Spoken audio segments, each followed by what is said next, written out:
வணக்கம். வாசினி பாப்பா கல்யாணத்துக்காக நிறைய பேர் வந்திருந்தாங்க. நேரில் நிறைய பரிசு பொருட்களோடு வந்திருந்தாங்க. பல பேர் வெளியூர்லேருந்தும் பரிசு பொருட்கள் அனுப்பியிருந்தாங்க. அதுக்கப்புறம் நேரில் வந்தவங்க கல்யாணத்துக்கு வந்திருக்கோம், மொய் எழுதணும்னு சொல்லி வாசினி பாப்பாவுக்காக பணமாக நிறைய பேர் கொடுத்தாங்க. மொத்த பணம் 10,500 வந்திருந்தது. நான் அவளுக்கே ஏதாவது திரும்ப வாங்கி வச்சிடணும் அப்படின்னு என் மனசில் ஒரு எண்ணம் தோன்றினது. அன்றைக்கே நான் அந்த பணம் எவ்வளோ வந்திருக்குன்னு கவுண்ட் பண்ணி பார்க்கும்போதே எனக்கு மனசுக்குள்ளே எண்ணம் இது அவளுக்காகவே ஏதாவது ஒன்று பண்ணி வச்சிடணும் அப்படின்னு தோணுச்சு. எல்லா பூஜை பொருட்களும் வெள்ளியில் வச்சுருந்தேன். அங்கே முடிஞ்ச அளவுக்கு வெள்ளியில் வச்சுருந்தேன். அதனால் இப்போது நான் மணி என்கிட்ட இல்லை வெள்ளியில், அவளுக்காக பிரத்யேகமாக ஒரு மணி வாங்கி வச்சுருவோம் வெள்ளியில் அப்படின்னு சொல்லிட்டு வாங்கியிருக்கேன். அந்த மணி தான் இப்போ பார்க்குறீங்க. க்ளோஸ்அப் ஷாட்லேயும் நான் உங்களுக்கு காட்டுறேன்.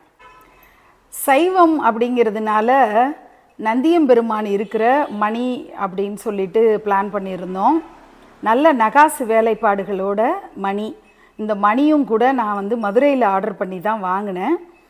அழகாக நகாசு வேலைப்பாடுகளோட நல்ல ஃபினிஷிங்கோட இருக்கிற மணி வாங்கியிருக்கோம். கிட்டத்தட்ட 138 கிராமோ என்னமோ வருது.